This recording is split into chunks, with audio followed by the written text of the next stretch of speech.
ఆగండి.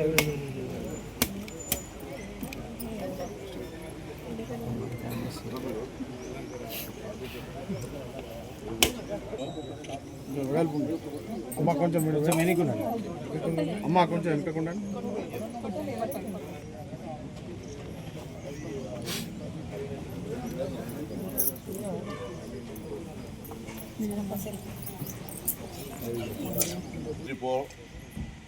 లోపల ఎప్పుడు వర్షం వచ్చినా ఇబ్బందికరంగా ఉందని డిపోకు సంబంధించినటువంటి డిఎం గారు ఇతర సిబ్బంది అంతా నా దృష్టికి తేగానే యాజమాన్యం దృష్టికి తీసుకెళ్ళి ఈ లోపలంతా కూడా సీసీ చేయడం వల్ల కొంత సౌకర్యంగా ఉంటుంది అనే దాని మీద ఈరోజు సీసీకి ఫౌండేషన్ వేసుకున్నాం.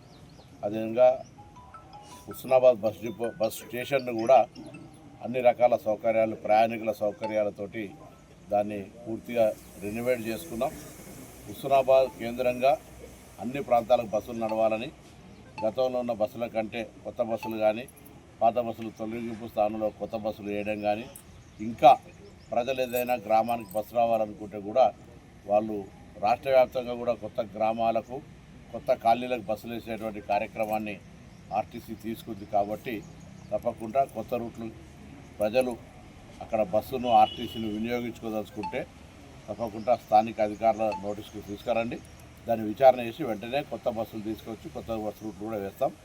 ఆర్టీసీ మహాలక్ష్మి కార్యక్రమం ద్వారా ఈరోజు మరి చాలా నష్టాల్లో ఉన్నటువంటి సంస్థను ప్రభుత్వ సహకారంతో ముందుకు పోతా ఉంది. ఈరోజు అందరూ కూడా కార్మికుల సమస్యలు పరిష్కరించడం కానీ, కొత్త బస్సులు కొనుగోలు చేయడం కానీ, కొత్త నియామకాలు చేపట్టడం కానీ, అన్ని బస్టాండ్ల లోపల బస్ డిపో అక్కడ ప్రయాణికుల సౌకర్యాలు పెట్టడంతో పాటుగా అన్ని రకాల కార్యక్రమాలు జరుగుతూ ఉంది. భవిష్యత్తులో ఇంకా ఆర్టీసీ ప్రజా రవాణా సంస్థ ఇవాళ రోజు 65 లక్షల మంది 341 బస్ స్టేషన్ల నుంచి మరి 90 డిపోల ద్వారా పోతానే దాదాపు 10,000 బస్సులు, ఇంకా వీటిని మరింత పెంచాలనేటువంటి ఆలోచనతో ప్రభుత్వం ముందుకు పోతుంది.